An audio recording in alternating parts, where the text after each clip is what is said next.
Muito bem, estamos iniciando mais uma aula no livro de Daniel. Estamos no capítulo 11, já na parte final desse capítulo. Vamos focar mais nos últimos versículos, do versículo 36 até o final do capítulo. E estamos falando sobre mais uma parte da revelação que Deus deu a Daniel.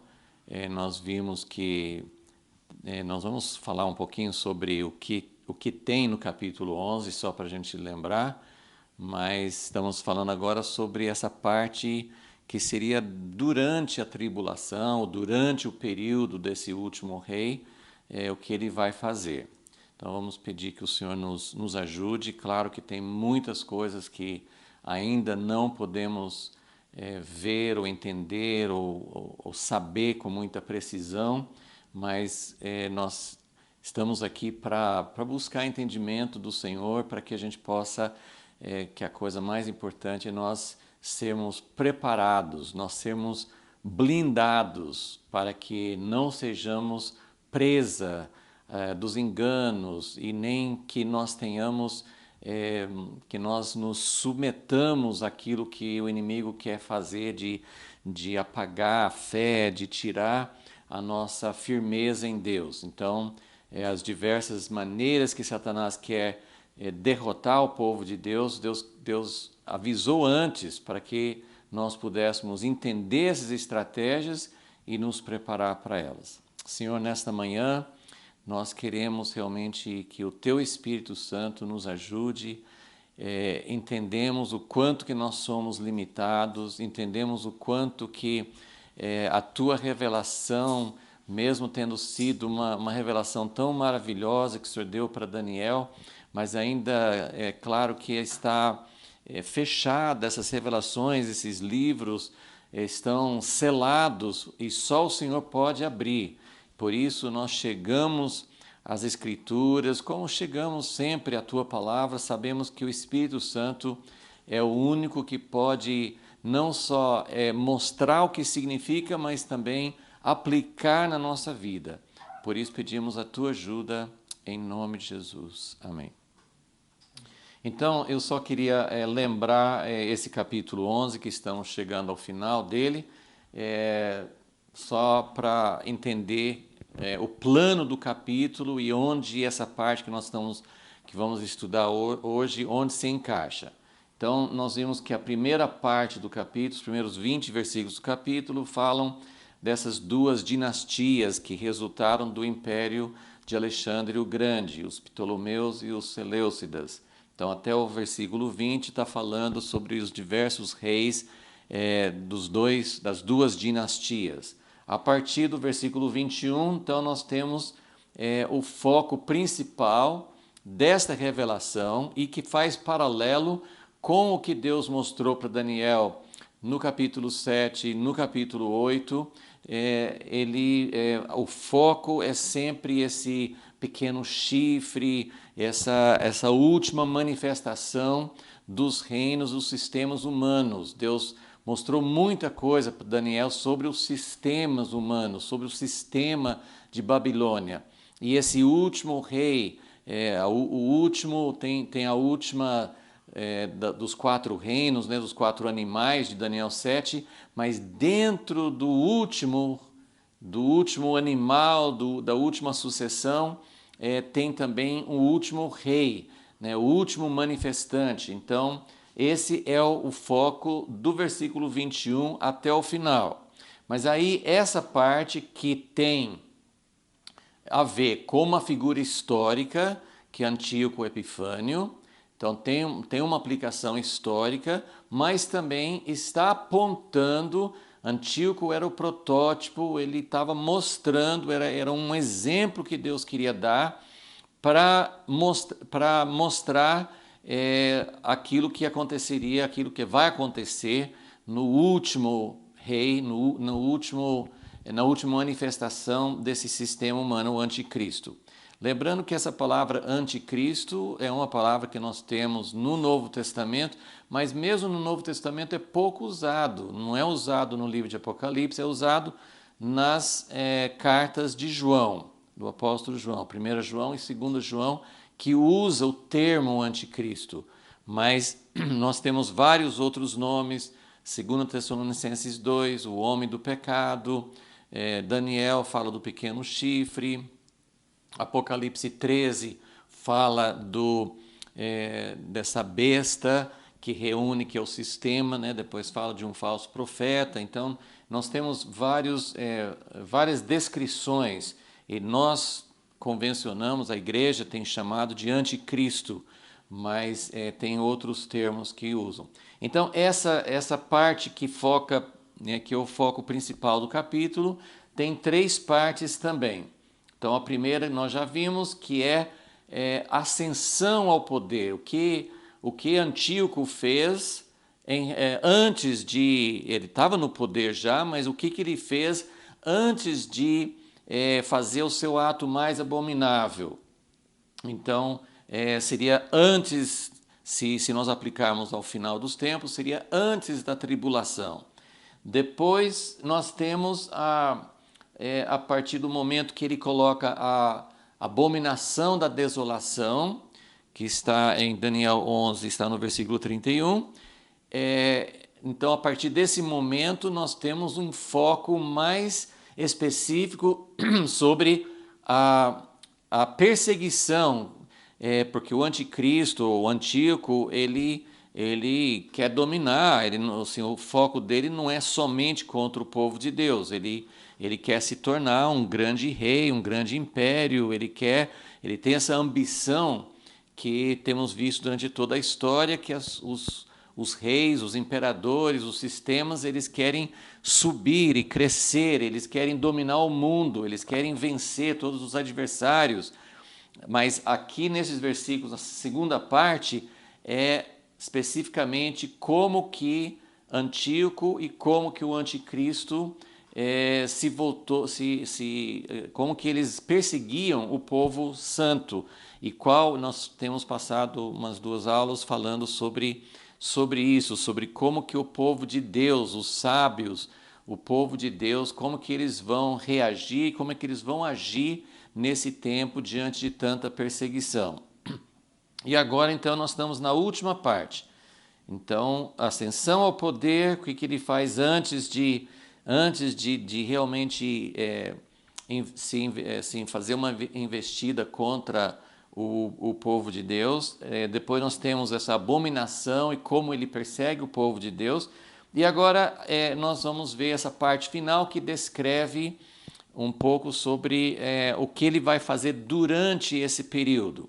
Uma outra maneira de falar isso, se nós estivermos falando do anticristo, do tempo do fim, a parte A seria antes da tribulação, e a parte B e C, né, essas últimas 2 partes, seriam durante a tribulação, sendo que essa letra B, que fala da abominação, seria o ato central, o ato principal que inicia a tribulação.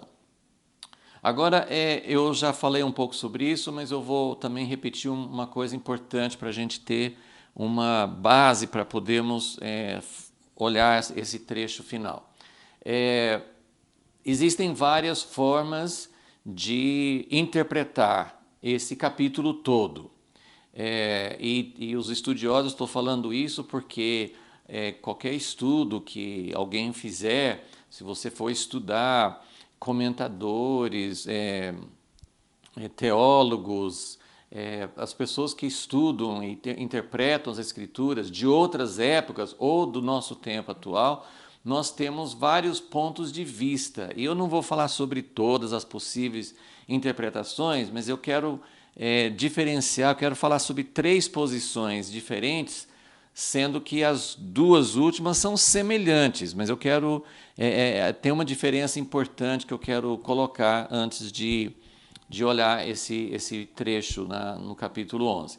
Então, para a primeira posição, é que toda essa profecia que Deus deu a Daniel se refere a acontecimentos para nós passados. Para Daniel era futuro, mas para nós são acontecimentos passados. Então, vários livros, vários estudiosos têm essa posição.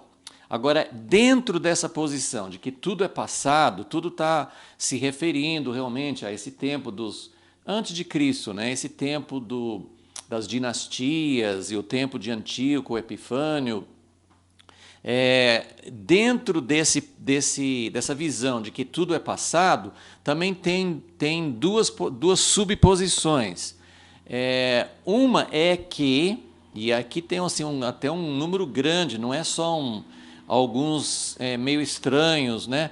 É até impressionante que tenha muita gente que realmente crê na Bíblia, crê que a Bíblia é inspirada por Deus e que tem essa posição. Qual que é essa? De que o livro de Daniel não foi escrito pelo profeta Daniel, foi escrito muito tempo depois, mais ou menos durante essa época. Por que as pessoas pensam isso? Tem várias coisas, vários argumentos, mas um dos argumentos é que não existe, e realmente não existe, uma profecia na Bíblia com tantos detalhes, com tantas minúcias, falando sobre as dinastias, falando sobre todas essas coisas. Geralmente as profecias na Bíblia são mais sucintas, são mais vagas, não trazem muitos detalhes, não temos nenhuma profecia, nem assim, temos algumas coisas no livro de Apocalipse que talvez pudessem se comparar, mas nada nesse tamanho e como temos em Daniel 11. Então, o argumento seria, não foi uma profecia, foi algo que alguém escreveu mais ou menos nessa época, em que grande parte, toda essa parte inicial aqui, já era passado para eles, então eles estavam escrevendo história passada, porque realmente esses primeiros 20 versículos, eles têm correspondência muito exata na história. Então, assim, é muito fiel, assim, confere com a história. Agora, a ideia desses intérpretes é que essa pessoa que escreveu isso estava escrevendo durante o período de Antíoco, mas antes do final dele. Então, que essa parte final aqui do capítulo 11 seria sim uma profecia, porque essa pessoa estava escrevendo durante a vida, durante o domínio de Antíoco e estava falando sobre algumas coisas que iriam acontecer no final da vida dele. Só que qual que é além de várias coisas que eu particularmente não aceito, existem bons argumentos para mostrar que realmente isso não é a visão correta, mas aqui nós temos um grande problema para quem tem essa ideia, porque essa parte, principalmente essa parte que nós vamos ler hoje, do que aconteceu com Antíoco depois da abominação da desolação, esses versículos finais, pelo menos naquilo que nós sabemos de documentos históricos sobre Antíoco, esses fatos não conferem. Não conferem. Tem várias coisas. Tem uma batalha final contra o Egito, que não aconteceu com Antíoco, e a própria morte dele não foi do jeito que descreve aqui.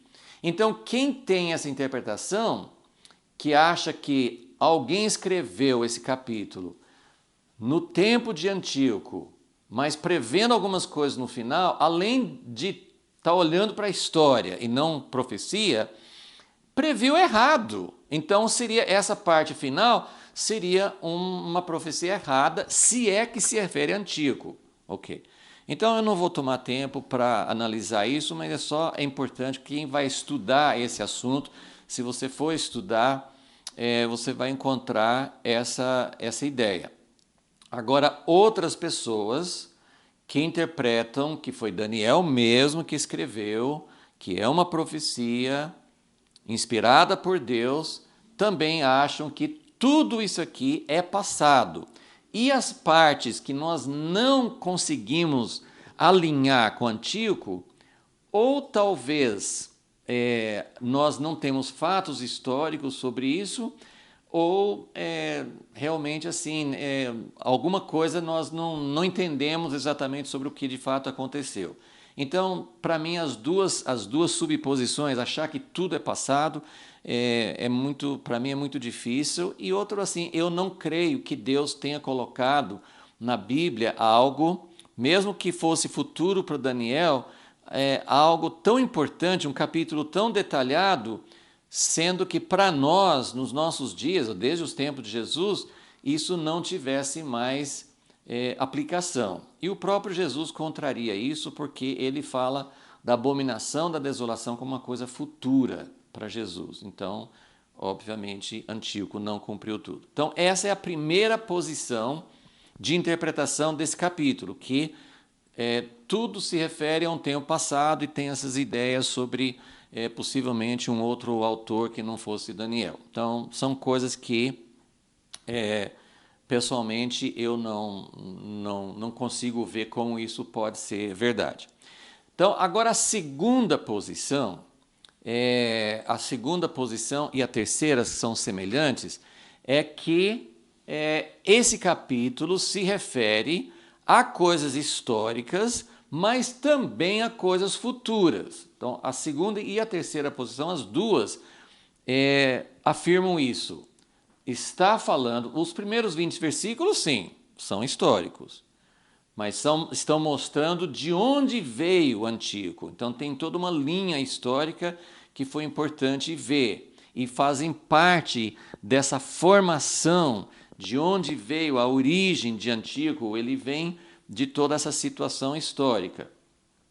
Então, a posição que nós estamos defendendo é que essa profecia sobre Antíoco fala a respeito de Antíoco, mas também fala a respeito de um cumprimento final. Então, tem um cumprimento duplo, ou até mais de dois cumprimentos, né? Mas basicamente seria o Antíoco e o Anticristo.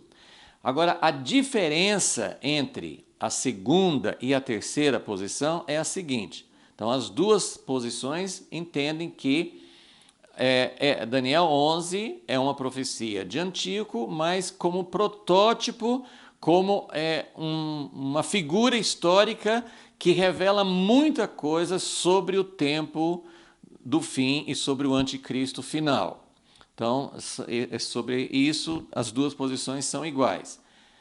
Qual a diferença? A segunda posição é defendida por muitas pessoas, mas eu tenho acompanhado, tenho citado aqui nas aulas, Mike Bickle, Joel Richardson, Dalton Thomas e muitos outros assim que fazem parte, que estudam junto com eles, tem Samuel Whitfield e outros que estudam essas coisas e que têm uma posição semelhante. Às vezes tem algumas diferenças entre si, mas tem basicamente uma ideia de que essas profecias de Antíoco vão também se cumprir muito literalmente no anticristo final. Então, quando eles estudam todos esses acontecimentos, vários acontecimentos se cumpriram em Antíoco, mas vão se cumprir talvez mais plenamente no tempo do fim. E vários acontecimentos aqui que não se cumpriram com Antíoco vão se cumprir no tempo do fim. Essa é a segunda posição, de que você pode estudar isso entendendo que houve alguns cumprimentos, mas tudo isso aqui vai se cumprir, até do versículo 21 para frente, tudo vai se cumprir muito literalmente no anticristo final. A terceira posição, que é basicamente a minha, não sei, possivelmente tenha outras pessoas que acreditem assim, mas a minha posição é a seguinte: sim, muita coisa se cumpriu, Antíoco foi um protótipo do tempo final, porém, como outras profecias, por exemplo, Jesus em Mateus 24, falando sobre um acontecimento histórico, a destruição de Jerusalém no ano 70, mas também falando sobre a tribulação final, O que acontece quando uma profecia fala de um acontecimento mais próximo, mais imediato, e outro lá na frente, nós não sabemos com certeza se todos os detalhes vão se cumprir no final. Nós cremos que Jesus, em Mateus 24, estava falando sobre um acontecimento final. Nem tudo, a destruição no ano 70 não cumpriu todas as profecias de Mateus 24 ou de Marcos 13, as outras passagens que falam sobre isso. Mas como Deus resolveu colocar essas profecias do futuro numa espécie de capa, numa espécie de livro selado, que só vai ser mais claro no tempo do fim, então esses acontecimentos nós não sabemos exatamente, tudo vai se cumprir exatamente como no final. Eu estou dando alguns exemplos de Mateus 24 para mostrar o que eu penso sobre Daniel 11. Em Mateus 24, Jesus fala da abominação da desolação. Mateus 24, 15. A partir dali ele fala, então, quando vocês virem a abominação da desolação, fujam para os montes, nem desçam em casa para pegar nada. Quem estiver no campo, não volte para casa, fuja, você não tem um segundo para perder. Ok, então, no ano 70, nós não tivemos um cumprimento um cumprimento literal da abominação da desolação, mas quando os exércitos estavam cercando Jerusalém, eles tinham que fugir, porque se eles quem não fugiu não conseguiu escapar daquilo que estava vindo sobre Jerusalém. Até que ponto toda essa profecia, eu não estou dizendo que eu estou certo, eu estou colocando uma possibilidade. Talvez nem todos os detalhes que se cumpriram em uma primeira etapa do cumprimento da profecia, talvez nem todos os detalhes se cumpram exatamente da mesma forma que está na profecia no final. Porque Deus colocou, não porque Ele quer nos enganar, não porque Ele não quer que a gente saiba, existem certos detalhes que não é para a gente saber antes, nós temos que depender do Espírito Santo. Existem várias coisas que não vamos saber com certeza, até que as coisas comecem a desenrolar, até que as coisas comecem a acontecer mesmo na nossa geração, nós não vamos saber até que ponto que todas essas profecias de Daniel 11, ou de Mateus 24, ou de outras profecias na Bíblia, vão se cumprir exatamente naquele detalhe. Então, Deus reservou para si vários aspectos do cumprimento. Em linhas gerais, sim. Então, a terceira posição sobre Daniel 11 sim, fala de um aspecto histórico, Antíoco Epifânio, tem um cumprimento final, vejo isso em todo esse trecho também, a partir do versículo 21, se Antíoco era um protótipo, então muita coisa vai se cumprir no final. Porém, não sabemos, o meu questionamento, eu nem estou afirmando isso, estou colocando uma possibilidade. Quando eu estudo Daniel 11, eu não sinto uma certeza de que todos esses detalhes, então, vai acontecer exatamente como aconteceu na mesma sequência de Antíoco, ele vai lutar contra o rei do Egito e vai acontecer nessa sequência. Nem tudo talvez aconteça exatamente como está escrito aqui nessa sequência. Mas aqui nós temos uma profecia muito importante sobre o tempo do fim. Então, essa é uma pequena variação nessa posição de que assim, a profecia se trata de coisas passadas, mas também de coisas futuras. Então, o que nós vamos fazer agora? Primeiro nós vamos ler o trecho a partir do versículo 36.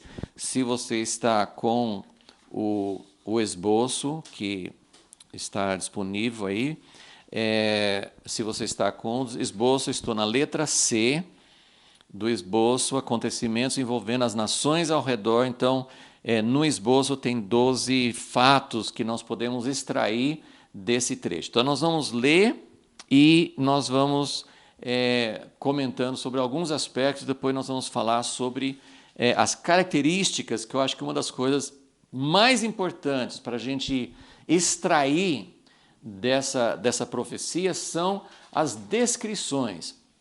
Como que Antíoco é um protótipo do anticristo? Quais eram as características? Quais coisas nós podemos observar e ficar atentos para entender como o anticristo também, qual vai ser a característica dele? Então vamos lá, versículo 36, que vem logo depois desse período, desse trecho, que fala assim de como ele estava perseguindo os santos, os sábios, e como eles ficaram firmes, e nós estudamos essa parte anterior, mas o versículo 36 é paralelo com isso. Então, a partir do versículo 31, que tem a abominação da desolação, os versículos 32 a 35 falam a respeito do povo de Deus, como é que eles vão se comportar, o que vai acontecer com eles nesse período. E agora o versículo 36 é paralelo com esses mesmos versículos. Então, durante esse período da tribulação, que está acontecendo? O que o anticristo está fazendo?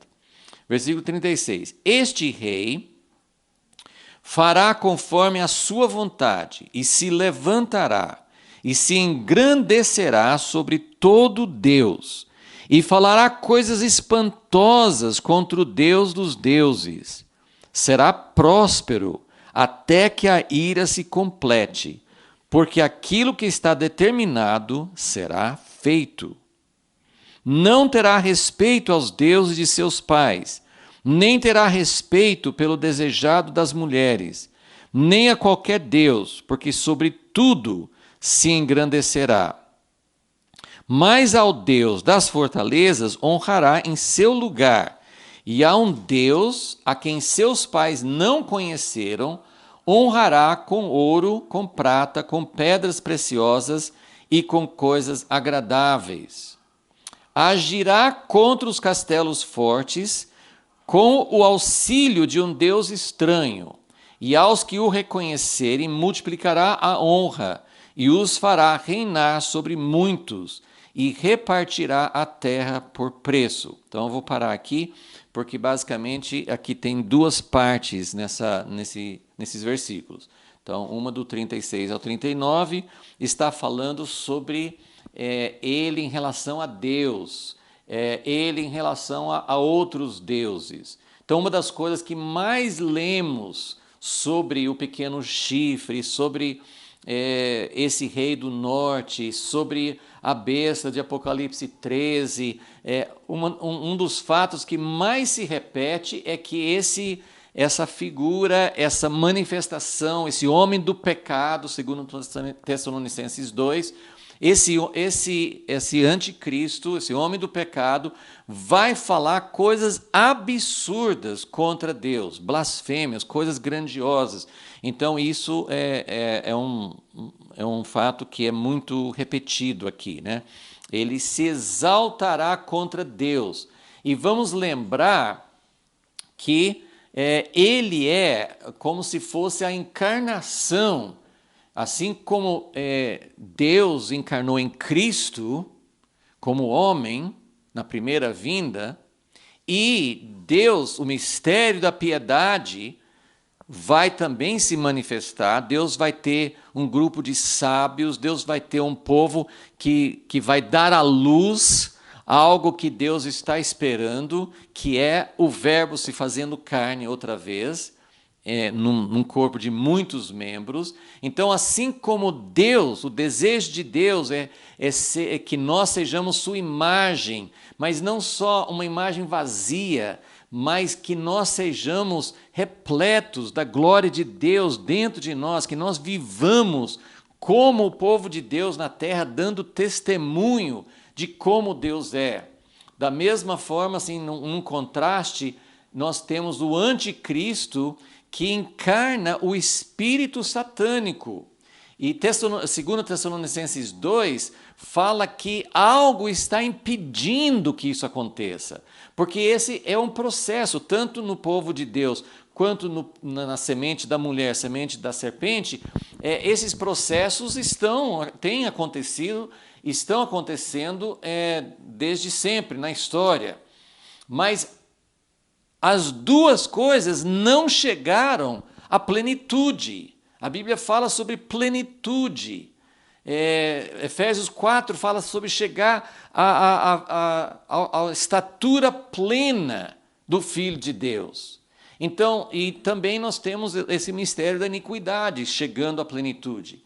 Então, essa exaltação, essa blasfêmia contra Deus é algo que vem desde o início de Satanás. Ele, como anjo, que descreve em Ezequiel 28 a perfeição da formosura, o máximo da criação de Deus, ele se exaltou, Isaías 14, ele se exaltou e quis ser mais do que Deus.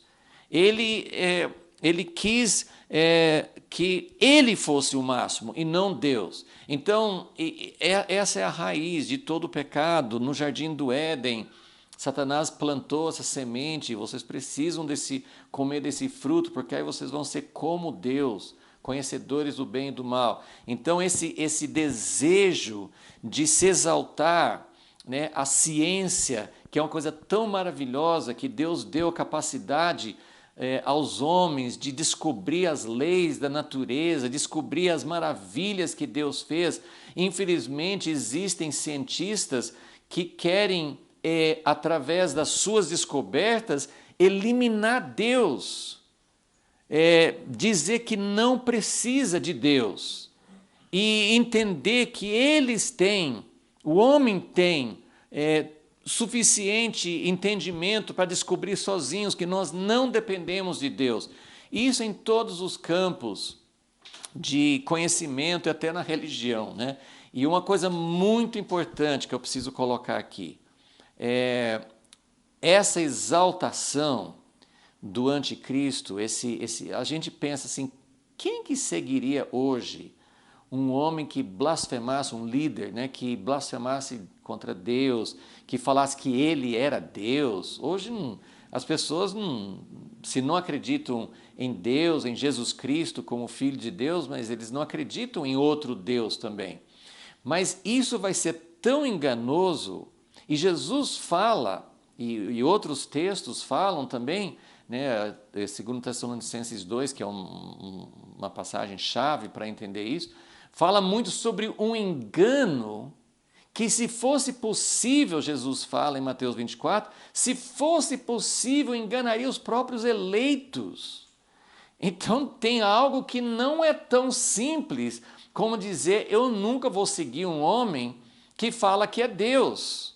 Mas tem algo enganoso. Uma das coisas enganosas é que o anticristo vai ter sinais sobrenaturais. Jesus fala sobre isso, Apocalipse 13 fala sobre isso, Daniel 8 fala sobre isso, que não é o poder dele. Então nós temos muitas confirmações de que esse homem, essa figura humana vai ter o sobrenatural, ele vai ter o apoio de um sobrenatural satânico. Então, essa exaltação, ela começa com algo sutil, vai chegar, sem dúvida, a ser uma coisa mais explícita, mas começa com algo muito sutil. Então, nós precisamos entender que esse engrandecimento, e outra coisa que eu quero só lembrar, porque hoje não temos tempo de ver essas passagens, mas em 1 João, na primeira carta de João, quando ele fala sobre o anticristo, no capítulo 2, ele fala assim que o anticristo vai se manifestar, mas ele fala assim que o anticristo, na época dele, já estava se manifestando. Que ele falou assim, muitos anticristos já existem. Jesus fala de muitos que vão dizer que são o Cristo. Então, João fala sobre o espírito do anticristo. Então nós precisamos, por isso que eu vou enfatizar bastante essas características do anticristo, como essas características são coisas que começam com algo bem mais sutil. E o engrandecimento, todo mundo sabe que é errado o homem se engrandecer. Todo mundo, né, a igreja, os que leem a Bíblia, isso é uma mensagem da Bíblia inteira. Você não se exalta contra Deus, você se humilha. E Jesus ensinou os discípulos, não é para vocês quererem ser grandes no reino de Deus. Não é para vocês ambicionarem posições de grandeza. Agora, me respondam, eu não estou aqui para criticar ninguém, porque isso está no coração de cada um de nós. Mas me responda, por favor, se isso está tão claro na Bíblia, por que a igreja, não estou falando agora do sistema do mundo, do governo, de ciências ou de outras coisas que não fazem parte explicitamente do reino de Deus, eu estou falando da igreja, porque a igreja está cheia de pessoas que querem a primazia, que querem o lugar de domínio, que querem se exaltar. Nós temos isso por toda parte. Isso não existe somente em igrejas grandes, impérios grandes. A gente pode criticar várias igrejas que têm milhões de membros, igrejas históricas. Os protestantes sempre acharam que o anticristo seria da igreja católica. Isso não é prerrogativa de nenhum grupo, isso está em todas. Um grupo pequeno que não tem denominação, que não tem um líder claro, nas entrelinhas tem alguém que quer ser mais. Então, isso que Jesus ensinou, os gentios, eles querem ser grandes, os líderes querem ser grandes e querem dominar sobre os outros. Entre vocês não, vocês vão ser os últimos. Paulo falou sobre isso, nós apóstolos somos os últimos, somos desprezados, perseguidos, nós não temos reputação, nós damos a nossa vida. Por que isso está tão claro na Bíblia e até hoje nós não seguimos, não identificamos, não implantamos isso na nossa vida? E mais uma vez, isso não é uma prerrogativa, uma coisa que só tem organizações grandes. Isso tem dentro de um grupo pequeno, numa família natural. Você vê o irmão mais velho querendo dominar o irmão mais novo. Isso existe em toda parte. Então, nós precisamos entender de onde vem o espírito do anticristo. Então, essa é a primeira característica. Ele fala coisas espantosas. E depois temos várias outras informações nesses versículos aqui. Ele não tem respeito aos deuses de seus pais. Aqui tem várias coisas que nós não sabemos exatamente como pode acontecer.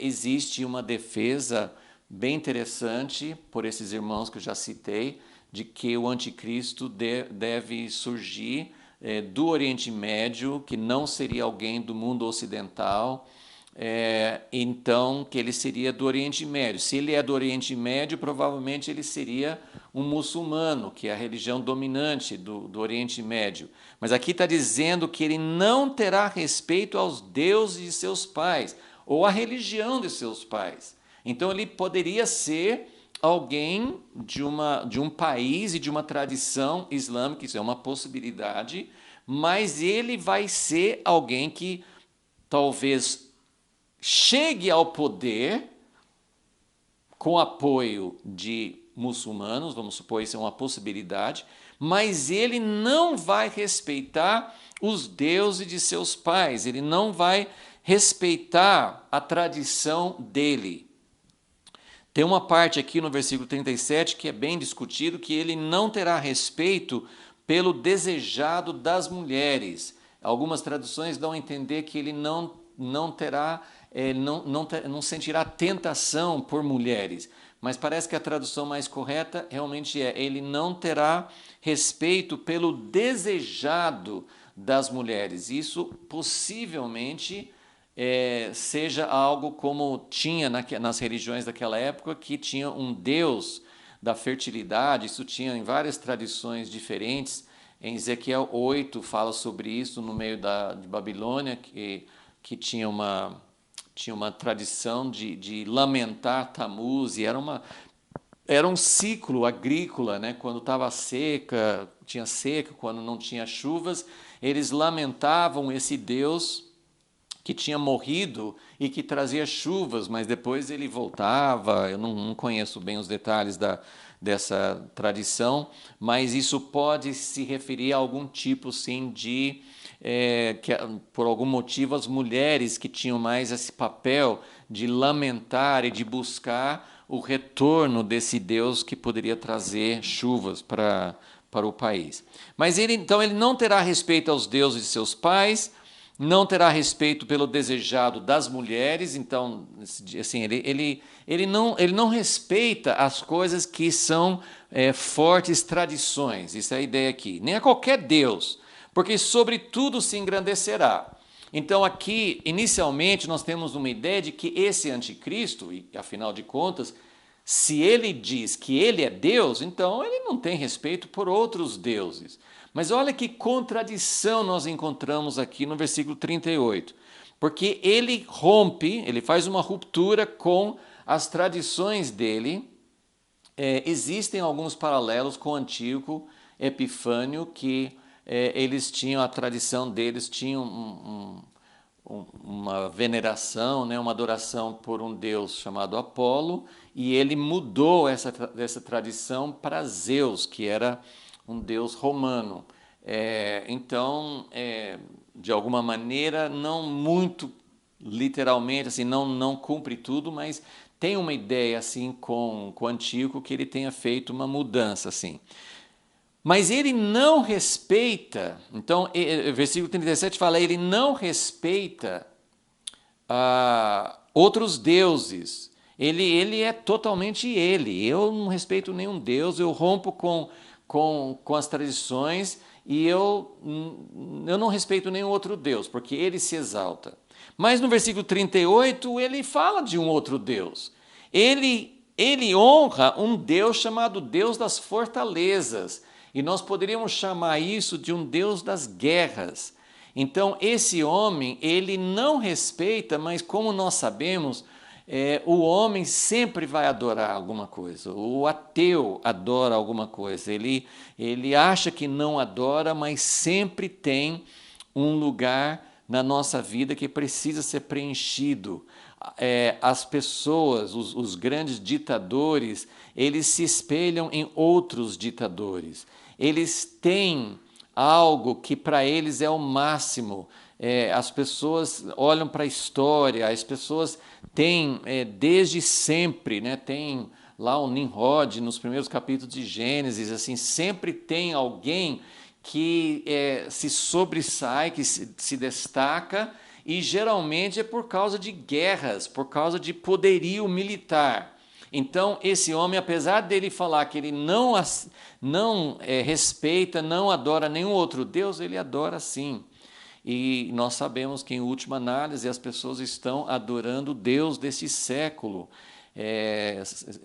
A inspiração vem de outra fonte, então sempre fala a respeito.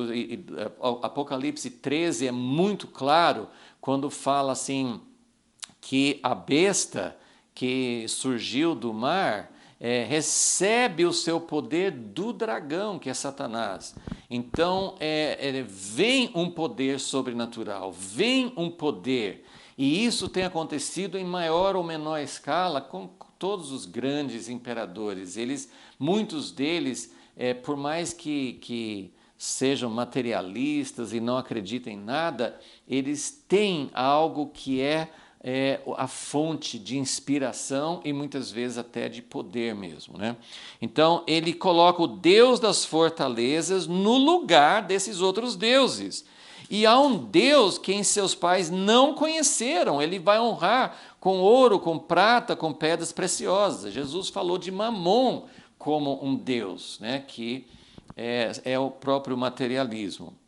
E versículo 39, ele age contra os castelos fortes, com auxílio de um Deus estranho. Então aqui coloca várias vezes essa ênfase de que ele se exalta, ele se coloca acima de todos, mas ele serve, né? E Romanos nós descobrimos que não tem ninguém que é livre. Quem acha que não precisa servir a Deus e que é livre, ele é escravo do próprio pecado, ele é escravo de alguma coisa. Então, ele faz as coisas com auxílio de um Deus estranho e ele também, aos que o reconhecerem, ele dá honra, ele compra o apoio de muitas pessoas, porque tudo que ele conquista, ele vai repartindo e dando incentivos, dando galardões para as pessoas que estão ao lado dele. Você pode achar que isso não é muito incomum.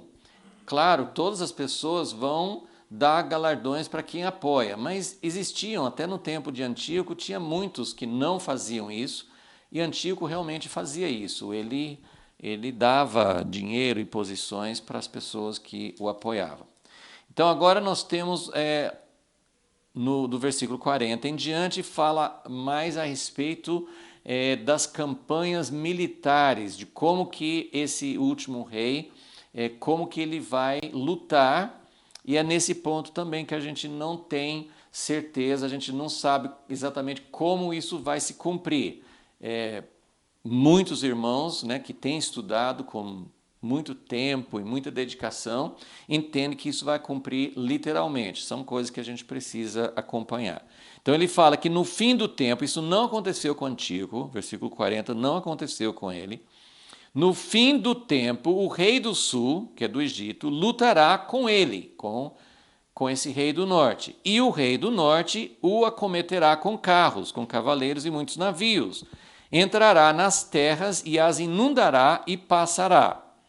Então ele ele é atacado, na verdade, pelo rei do sul. Então isso mostra que essa figura, esse anticristo, ele não domina tudo, tem inimigos, tem adversários, tem países que se levantam, forças que se levantam contra ele. Ele é atacado pelo rei do sul, mas ele vence o rei do sul que nem uma enchente. Ele chega lá e domina. Versículo 41, ele também entrará na terra gloriosa, isso sempre se referindo a Israel, e muitos países serão derrubados. Então, esse aqui é uma grande campanha militar. Ele vence o rei do sul e todos os que estão junto com ele. Ele também entra na terra gloriosa, muitos países serão derrubados, ele destrói, ele acaba com a resistência, ele mata muito, mas da sua mão escaparão estes. Então aqui fala a respeito de alguns países que não se submetem, ele não consegue dominar. Edom, talvez se referindo à Arábia Saudita, Moabe e Amon, falando mais do território hoje que seria Jordânia. Então nós temos aqui a Jordânia e a Arábia Saudita possivelmente escapando, não sendo dominados por ele. Isso é literal? Eu não sei, mas é possível. Ele estenderá, versículo 42, a sua mão às terras e a terra do Egito não escapará. Então ele realmente domina o Egito. Apoderar-se-á dos tesouros de ouro e prata, de todas as coisas desejáveis do Egito. Ele vai saquear as riquezas do Egito. Os líbios e os etíopes, que são países vizinhos do Egito, também o seguirão. Mas aí tem uma coisa que aqui mais no final, mas os rumores do Oriente e do Norte o espantarão, e sairá com grande furor para destruir e extirpar muitos. Então, primeiro ele é atacado pelo sul, e ele domina e ele conquista. Isso será que indica que o anticristo tem um domínio direto somente ali no Oriente Médio? Isso também nós não sabemos. Apocalipse 13 parece que fala sobre toda a terra que ele vai ter domínio. Então, são aspectos que não sabemos exatamente. Mas ele domina esses países, domina Israel, mas aí ele recebe rumores do Oriente Oriente, China, Índia, Paquistão, de onde será que vêm esses rumores do Oriente? O espantarão, seria, naquela época era a própria Pérsia, né? Era do Oriente, onde é Irã hoje, e do Norte. A Norte, né, poderia ser a Turquia, poderia ser a Rússia, né? Então são países do Norte, rumores do Oriente e do Norte o espantarão, e ele sairá com grande furor para destruir e extirpar a muitos. Possivelmente ele tem sucesso nessas, assim, ele sai com furor para destruir e extirpar. Então, aparentemente, ele tem sucesso nessa campanha. Agora, o último versículo, 45. Ele armará as tendas do seu palácio entre os mares, está no plural, mas poderia ser o mar singular, e o monte santo e glorioso. Isso aqui, se formos pegar literalmente, o que fica entre o mar Mediterrâneo. Muitas vezes na Bíblia, quando fala do grande mar, está falando do mar Mediterrâneo, que era o mar que eles mais conheciam ali. Entre o mar e o Monte Santo e Glorioso. Falou da terra gloriosa, que é a terra de Israel. Mas aqui o Monte Santo e Glorioso é Sião. O Monte Santo e Glorioso na Bíblia é Jerusalém, é Sião. Então, onde fica entre o mar e o Monte Santo? Mais ou menos onde fica Tel Aviv hoje, né? Então, possivelmente, ele vai se instalar no fim na Terra Santa, na Terra de Israel, exatamente nesse lugar, e isso poderia fazer um paralelo com muitas profecias que falam a respeito de uma grande guerra final em torno de Jerusalém. E aqui fala, então virá o seu fim e não haverá quem o socorra. Então, no seu esboço, nós colocamos vários fatos, né, que nós podemos extrair, falamos sobre eles. O último rei se exaltará contra Deus e prosperará nisso. Número 2, ele fará tudo o que quer, sem vulnerabilidade religiosa, ou para mulheres, ou para o desejo, as tradições que elas têm. Número 3, ele vai fazer uma ruptura com os deuses e as tradições dos pais. Número 4, ele engrandece o Deus das fortalezas, da guerra, da força repressora. Número 5, ele tem poderes de um Deus estranho. Ele faz isso com auxílio de um Deus estranho. Número 6, ele consegue apoio dos outros, dando honra e riquezas aos seus seguidores. Número 7, ele ganha grandes vitórias militares sobre países ao redor, especialmente sobre o Egito e o norte da África, que fala aqui, mas depois fala sobre Norte e Oriente também. Número 8, faz uma menção especial à Terra Gloriosa. Depois nós vamos falar sobre isso. Número 9, alguns países não se sujeitarão a ele, Edom e Moabe e Amonitas. Número 10, ele vai enfrentar resistência do norte e do oriente. Número 11, seu último reduto será na terra de Israel. E número 12, ele será derrotado no final sem possibilidade de socorro. Ok, então agora eu quero mostrar as características do contraste, né, entre Cristo e Anticristo. Essa folha aqui é de uma aula passada, uma aula anterior. Nós já fizemos isso, mas eu só quero mostrar isso rapidamente para dar sequência, porque aqui nessa parte que nós lemos hoje tem algumas coisas iguais e outras coisas que estão sendo acrescentadas. Então nós até mostramos que tem alguns contrastes, algumas comparações, né? O anticristo é considerado um desprezível, um vil, e Jesus também foi desprezado, o corpo de Cristo também é desprezado, então o início não conta com apoio, não conta com reconhecimento, né? O anticristo vem caladamente, também Jesus surgiu de repente, o corpo de Cristo vai surgir de repente, as pessoas acham que, nós mesmos achamos, a igreja não tem nada hoje, como que a igreja vai ser a igreja gloriosa no fim? Mas é algo que vai acontecer de repente, com base em grupos pequenos, né? Não é com uma grande um grande ajuntamento, uma grande força. Essas três são coisas meio parecidas, né? Nós vimos isso. Agora as outras são bem opostas, né? O inimigo, o anticristo, ele trabalha com engano e Jesus trabalha com a verdade. O anticristo usa acordos, alianças falsas e ele é contra a aliança santa. E Deus trabalha com alianças que são de gerações e gerações. O anticristo trabalha com exaltação e o corpo de Cristo como o próprio mestre, com humilhação.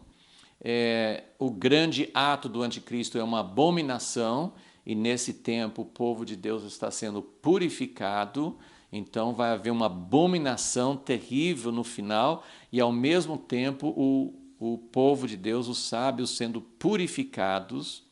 E, finalmente, ele faz a vitória do anticristo é pela repressão, por força. Ele trabalha muito com traição, com estratégias, mas ele entra com muita força para subjugar. E aqui nós colocamos vitória pela morte, mas eu também colocaria aqui que essa vitória de Jesus é por conquistar o coração. A vitória do sistema do mundo é sempre por repressão, por sufocar, por reprimir, por obrigar. E Deus trabalha pela voluntariedade, pela aceitação. Okay? Então, nós temos aqui 8 características contrastando o anticristo com o povo de Deus. Então, agora nós vamos dar continuidade. Só se você estiver copiando, eu acabei invertendo o lado, né? Agora aqui eu coloquei o anticristo do lado esquerdo aqui, né?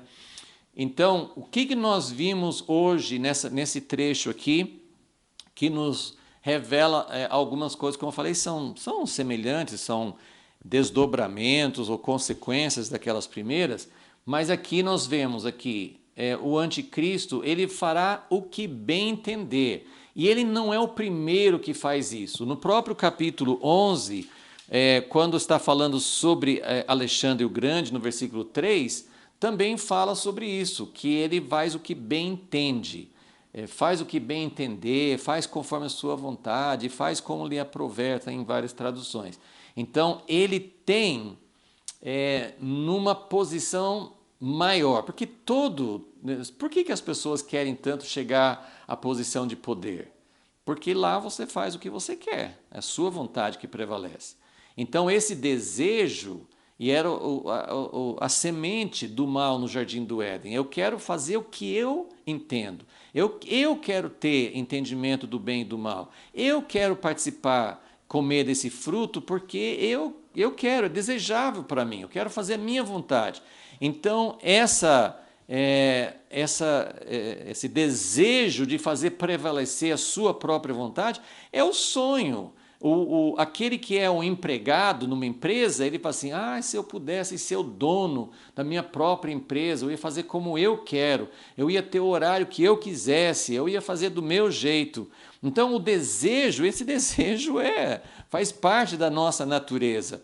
Nós queremos ser independentes, né? Então ele faz o que bem entende. O anticristo vai chegar, ele vai ter esse poder num grau superior a outros governantes no passado, né? E ele afronta, ele blasfema contra Deus, né? Ele se exalta tanto contra Deus. E aqui, mais uma vez, eu vou parar aqui para fazer uma observação, porque não assim, eu acredito, eu não sei exatamente como o anticristo vai fazer isso, eu não sei exatamente, tem várias interpretações, eu tenho falado aqui, eu não sei exatamente como que o homem do pecado, de 2 Tessalonicenses 2, que é a mesma coisa daqui, né? Eu não sei como que esse homem do pecado vai se assentar no trono de Deus como se ele fosse o próprio Deus. A interpretação mais comum é que vai ter um terceiro templo em Jerusalém e que ele vai entrar no Santo dos Santos como se ele fosse o próprio Deus. Isso é possível, eu não sei se é isso exatamente que vai acontecer. Eu sempre penso em alguns cumprimentos mais sutis.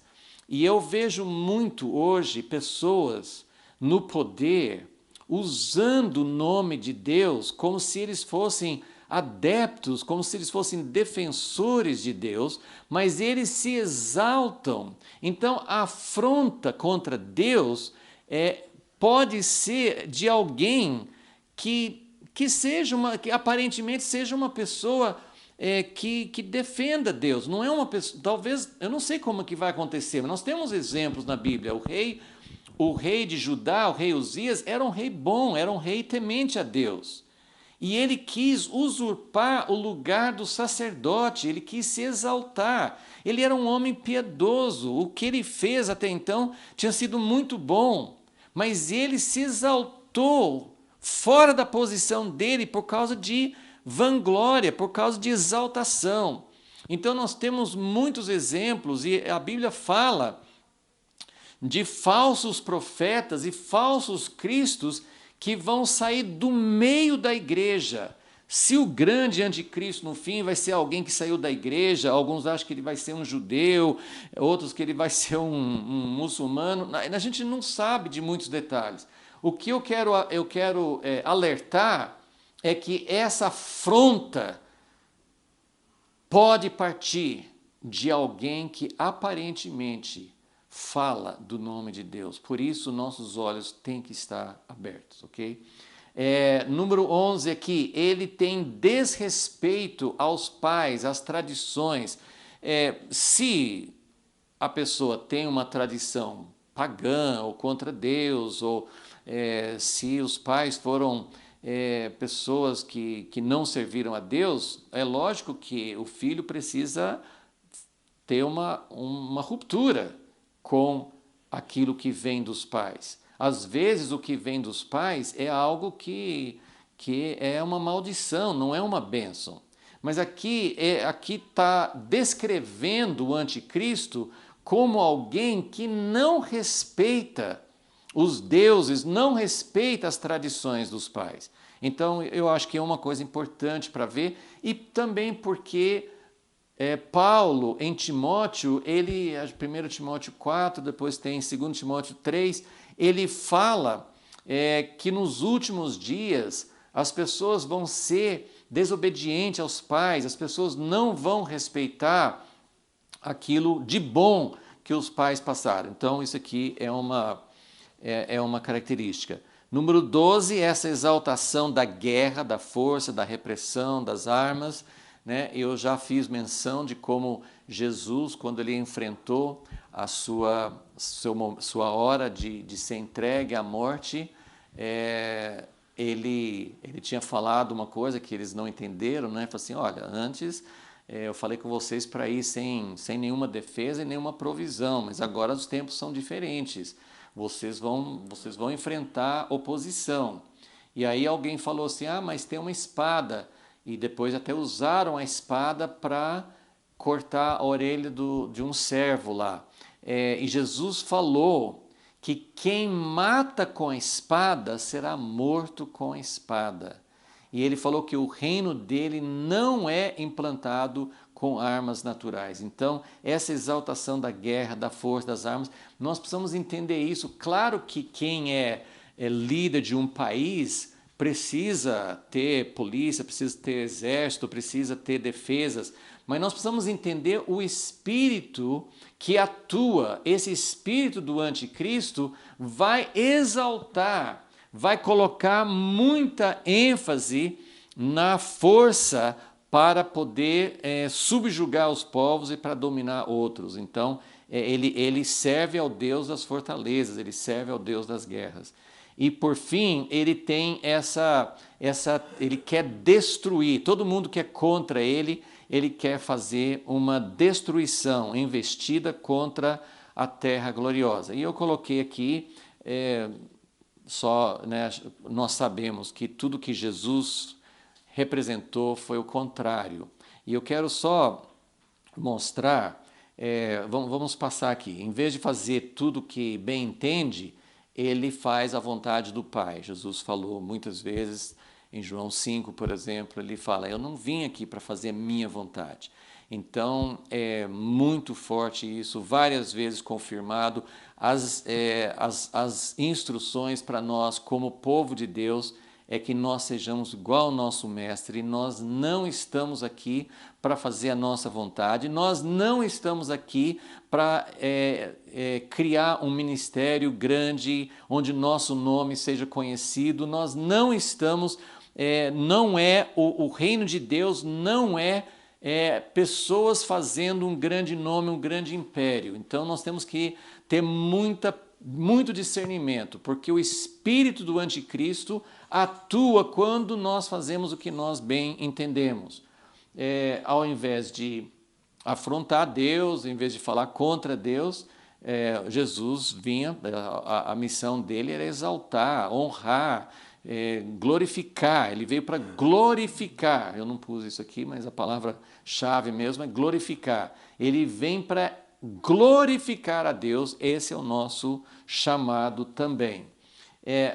No lugar de desrespeito às tradições, como eu falei assim, toda tradição que não é de Deus, claro que nós temos que ter nós não queremos aquilo que é contrário a Deus, mesmo que tenha vindo dos nossos pais. Mas Jesus, mesmo trazendo algo diferente, algo novo, uma nova aliança, ele respeitava muito os pais terrenos, né? Mesmo com 12 anos de idade, uma das últimas coisas que ele fez foi fazer provisão para a mãe dele. Então, essa fidelidade aos pais, a honra aos pais, que é um dos 10 mandamentos, e as promessas, as alianças dos pais.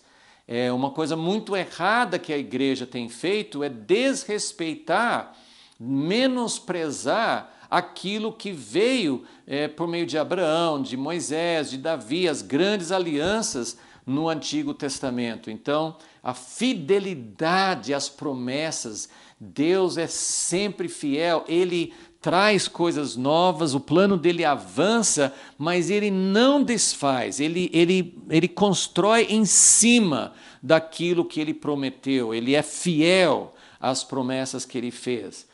Ao invés de ter essa exaltação de guerra, de resistência, de domínio, de uso de armas, de forças, o papel da igreja é submissão. E aqui eu quero lembrar que a imagem que nós temos de Jesus na segunda vinda é que ele vem como rei, ele vem para implantar o reino, ele vai dominar todas as nações, ele vai governar as nações com cetro de ferro, a Bíblia fala. Mas isso é a partir da segunda vinda. E Jesus, como a manifestação, como Filho de Deus, como o próprio Deus, como a manifestação de Deus, ele vai implantar isso com perfeita justiça. Agora, toda e qualquer ênfase da igreja, sempre que a igreja tentou governar, todo casamento entre igreja e governo deste mundo, toda tentativa de uma igreja de implantar o seu sistema sobre seus fiéis, toda e qualquer, assim, nós temos muitos exemplos na história, católicos, protestantes, como eu falei, isso tem em todas as igrejas. Quando a igreja tenta governar como se um governo humano, ela foge totalmente do caráter que Deus deu. E o próprio Jesus mostrou isso. Jesus não levantou um dedo para resistir. Voltando àquele momento, né, quando ele estava sendo preso e um discípulo, Pedro, cortou a orelha de um servo do sumo sacerdote, Jesus falou assim, nós não vamos resistir. Isso aqui é o momento, esse é o tempo em que nós nos submetemos, porque nós entendemos que o reino de Deus vem na segunda vinda, vem naquele momento. Por enquanto, nosso papel não é submissão no sentido de aceitar ordens do governo que são contrários à nossa fé, mas nós não implantamos o reino de Deus por meio de força. Então, submissão, entrega, martírio, esse é o caminho. não é o caminho de guerra, de implantação por força. E aqui no final eu queria só mostrar eu vou tomar só uns minutinhos agora no final para falar como o anticristo. Nós já vimos isso, que ele tem uma ira. Antíoco tinha uma ira. Vai haver uma ira muito grande contra o povo de Deus e contra o plano de Deus. Quando Deus criou o homem e colocou no jardim do Éden, a serpente entrou lá, porque o compromisso, a missão satânica é impedir, interferir com o plano de Deus. E ele tem ira, grande ira, contra todo passo que possa trazer o plano de Deus. Então, quando Jesus, o inimigo tentou durante a história eliminar as crianças, eliminar a linhagem, ele lutou muito para que o plano de Deus não prevalecesse. Ele tentou com Jesus, ele tentou subornar, ele tentou corromper Jesus na tentação, e ele lutou contra Jesus e colocou Jesus na cruz, porque ele queria eliminar, ele queria triunfar, ele queria extirpar o caminho de Deus. Então, contra Jesus, Satanás estava furioso. Ele usa várias táticas, ele usa estratégia, ele usa isso até hoje. Ele usa engano, ele usa uma forma de corromper nossos corações, de nos induzir a seguir o seu caminho de exaltação. Mas quando ele não consegue, ele vai lutar com força, ele vai tentar matar, ele vai tentar amedrontar, ele vai tentar tirar o povo de Deus da sua posição de fé.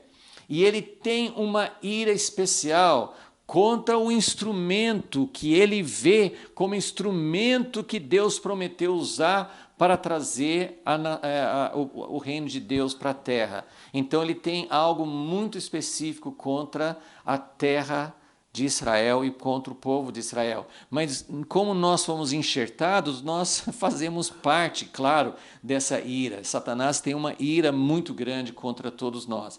Eu só vou mencionar algumas coisas, mas Apocalipse 12 fala, eu sempre cito essa passagem porque eu acho que ela tem chaves para muitas coisas do tempo do fim. E ali mostra uma mulher gloriosa, uma mulher maravilhosa, a igreja, com certeza formada de judeus e gentios, o povo de Deus unido, dando à luz um filho varão. Esse filho varão, em primeiro lugar, Satanás quer destruir o filho varão. Então ele está ali, o dragão está ali para devorar, assim que nasce. Mas o filho varão, ele é arrebatado, o dragão não consegue pegar. E quando o filho varão é arrebatado para o céu, aí fala que tem uma guerra no céu entre Miguel e seus anjos e Satanás e seus anjos.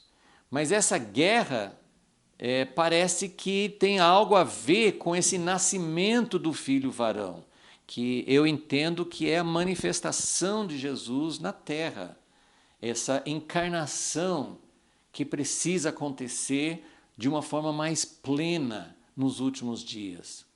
E esse nascimento, que nós não sabemos exatamente, por etapas, por ciclos, mas Deus já está purificando agora, mas Ele precisa purificar muito mais, e as tribulações vêm para que a igreja seja purificada e possa dar à luz esse filho varão, essa manifestação de Deus na terra. Romanos 8 fala da manifestação dos filhos de Deus que vai libertar a criação. E essa manifestação vai dar poder para Miguel e seus anjos expulsar Satanás de um lugar que ele ocupa. Deus poderia tirá-lo de lá com um sopro, mas Deus não tira porque Satanás está nesse lugar porque o homem que Deus deu, a quem Deus deu as chaves para a terra, o homem entregou para Satanás. Então Satanás ocupa um lugar de governo, de domínio sobre a terra, porque o homem entregou para ele. Mas quando o homem, quando Deus for vitorioso e esse filho varão nascer, então ele vai ser expulso do céu.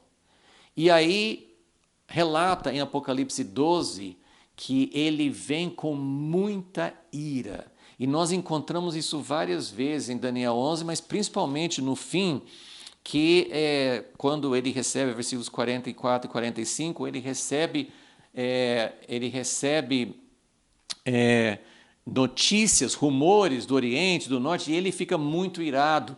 E nós vimos que isso já tinha acontecido quando ele não conseguiu o que ele queria no Egito, na primeira parte que trata de Antíoco, ele foi e ele se voltou contra a Terra Santa. Então, de alguma maneira, Satanás sabe, com mais clareza do que nós, que entre Satanás e o seu objetivo final está o povo de Deus. Claro que isso só quem está por trás do povo de Deus é Deus, porque nós, se não for Deus operando, Deus intervindo, nós não vamos enfrentar Satanás. Mas Satanás sabe que ele precisa acabar com o instrumento que Deus vai usar para trazer o seu reino. Então, ele tem uma ira enorme contra o povo de Deus. Nós vamos ter que elaborar mais sobre isso na nossa próxima aula, mas eu só queria chamar a atenção para o fato de que 3 vezes nesse capítulo, tem Daniel 8, e 3 vezes no capítulo 11, Deus, não é Daniel que está assim, não é Daniel que usa esse termo. Daniel ouve esse termo usado por Deus, usado por um mensageiro de Deus. Eu só vou ler esses versículos, mas nós vamos ficar isso vai ficar para a próxima aula. Então nós vamos ver Daniel 8, primeira vez que aparece isso. Eu só quero chamar atenção para esse termo e só para poder explicar esse último ponto aqui. Então, em Daniel 8, quando ele está vendo a visão do carneiro e do bode, no versículo 9, Daniel 8, versículo 9, falando sobre o bode, né, que ele tinha um grande chifre, e subiram no seu lugar 4 chifres notáveis, né, que eram os 4 reinos que vieram depois de Alexandre. Daí no versículo 9 fala, de um desses 4, que seria dos Seleucidas, né, dessa parte de onde Antíoco veio, de um deles saiu um chifre muito pequeno, o qual cresceu muito para o sul, para o oriente e para a terra formosa. A minha tradução fala terra formosa, é a terra, alguns assim, é a terra terra gloriosa, é a terra maravilhosa. Deus está chamando de todas as nações, de todas as terras. Hoje, se nós formos comparar, Israel não é o lugar mais bonito na terra, muito longe disso. Israel é cheio de desertos, cheio de lugares secos. Mas ele chama esse lugar, e esse chifre pequeno, ele cresce para o sul e para o oriente e para a terra formosa. Quer dizer, ele tem um foco ali, que é uma terrinha, mesmo dentro das proporções do mundo antigo, que era bem menor do que hoje, né? Eles não pensavam no globo de todos os continentes, mas mesmo naquele contexto do mundo antigo, que eles tinham conhecimento, Israel era uma terra minúscula, era uma terrinha pequena, mas tinha um interesse. E Deus chama essa terra de terra formosa, ok? Eu só vou apontar, né? Capítulo 11, versículo 16, também usa essa expressão. antes de Antíoco. Fala assim, que o que há de vir contra ele fará segundo a sua vontade, ninguém poderá resistir diante dele, aqui está falando de um dos outros reis, estará na terra gloriosa e terá o poder, acho que era o pai de Antíoco Epifânio, estará na terra gloriosa e terá o poder de destruí-la. Então, nós sabemos que Deus foi muito duro com Israel. Quando Israel tinha pecados, e isso eu repito o que eu falei na última aula, nós estamos ao lado de Israel. É claro que nós estamos ao lado da igreja, nós fazemos parte da igreja, nós defendemos a igreja. Mas defendemos o propósito de Deus para Israel, defendemos a nação de Israel, o direito de existir. Mas defender alguém, defender um povo, uma nação, não significa fechar os olhos para os erros. Deus julgou seriamente, mais seriamente, Deus foi muito mais duro com Israel do que com as outras nações. Deus é muito mais severo com a igreja, porque nós somos filhos dele. Então, Deus disciplina os filhos. Então, quando nós defendemos, quando nós dizemos, nós estamos ao lado dos propósitos de Deus, Deus vai levantar uma igreja, isso não significa que nós vamos defender coisas erradas que a igreja faz, coisas erradas que Israel faz. Nós temos que ter um olhar de Deus. Então, o que eu quero só terminar nessa nota, como é que Deus vê o povo de Israel no livro de Daniel? Ele chama o povo de Israel, o povo da aliança, ele chama dos santos. Ele chama esse povo dos sábios. Então, Deus, olha, ele tem um remanescente, não são todos que se enquadram assim, mas mesmo assim Deus está olhando para o seu propósito de purificar, de apurar, de colocar o seu povo como um povo santo. E ele olha para a sua terra. É claro que isso pode ter significados espirituais também, mas eu creio que tem um sentido literal, porque Jesus vai ter que voltar para algum lugar, ele vai reinar, não mais assim como um lugar de outra dimensão no espírito, ele vai governar sobre a terra a partir de algum lugar. Então Deus tem um propósito para a terra de Israel, que ele prometeu para a descendência de Abraão, e ele chama essa terra de terra formosa, de terra gloriosa. Então, só que o inimigo, o anticristo, ele tem essa intenção de se exaltar, de tomar o lugar de Deus, de ser essa afronta máxima do homem contra Deus, e ele tem uma ira contra o instrumento que Deus vai usar, e ele também quer destruir a terra formosa. Aqui fala, no versículo 16, 11, 16, fala que ele estará na terra gloriosa e terá o poder de destruí-la. Aí depois, falando já sobre Antíoco,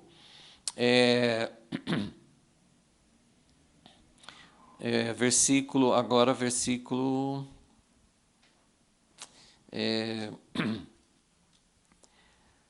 no fim do tempo, ele entrará nas terras. No versículo 45, no último versículo, ele fala: ele armará as tendas do seu palácio entre os mares e o monte santo e glorioso.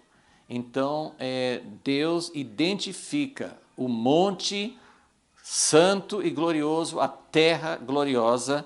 É assim que Deus descreve esse lugar, que é o lugar onde Deus vai estabelecer o seu reino. Então nós vamos entrar mais nisso na próxima aula, mas é muito importante entender como Deus tem um propósito, ele vê o lugar que ele tem um plano, uma fidelidade às suas alianças, ele olha para a terra como uma terra gloriosa, como uma terra formosa. E o grande objetivo do inimigo é destruir essa terra e destruir o povo de Deus. Então isso tem uma aplicação natural e espiritual, né? Natural, que realmente existe algo, a gente percebe isso, existe uma... Israel não é perfeito hoje, não é uma nação governada por Deus hoje, tem governantes humanos, eles erram, eles também estão brigando por poder. Os políticos de Israel têm corrupção, têm intrigas, têm coisas erradas, tomam decisões erradas, fazem muita coisa certa, eles procuram proteger a vida, mas nós não podemos ser cegos em defender tudo que faz, assim como a igreja não faz tudo que Deus deseja. Mas Deus tem um propósito, Deus tem algo em vista, e nós vemos desde já uma intenção do inimigo de colocar todas as nações contra. As Nações Unidas tomam posições contra Israel que não tomam contra outros povos, outros regimes muito mais opressores do que Israel. Nem é um regime opressor, mas eles não lutam contra outras nações que estão infringindo, que estão desrespeitando os direitos humanos e lutam contra Israel. Então isso já é uma indicação. O que o inimigo quer fazer? Ele quer destruir, ele quer arrasar, porque é o obstáculo para que o reino de Satanás caia, né? Assim, Satanás vê que ele tem que acabar com esse instrumento de Deus, com esse propósito de Deus. Ele vai lutar contra o povo de Deus, ele vai lutar contra essa terra gloriosa. Mas tem muito mais coisas para entender aqui, como que Deus olha para a terra de Israel, e nós vamos entender isso com mais detalhes, mais profundidade. Que Deus nos ajude. Nosso foco hoje foi entender realmente que existe uma grande investida final. Esses versículos de Daniel 11 mostram as últimas tentativas desse sistema, desse governo, de lutar, de fazer uma investida, de resistir, de implantar o reino contrário a Deus. Então é sua investida final e representa especificamente contra a nação de Israel, contra o povo de Deus. Essa é a sua grande investida. Assim como Satanás queria de toda maneira destruir o Filho de Deus, levá-lo à morte. Antes disso ele tentou corrompê-lo. Então Satanás luta de todas as formas para derrotar o plano de Deus, para derrotar as estratégias de Deus. E nós vemos como aparentemente ele ganha. Aparentemente ele põe Jesus, não aparentemente, ele põe Jesus na cruz, ele destrói muita coisa, ele aparentemente tem muito sucesso nessa investida final dele. Ele vai alcançar algo nunca alcançado antes. Ele vai ter um reino adversário, concorrente a Deus. Ele vai ter um reino como nunca antes houve, parece que essa é a ideia. Ele vai ter força para implantar algo contra Deus, ele vai afrontar Deus, ele vai se exaltar contra Deus e aparentemente Deus não vai fazer nada.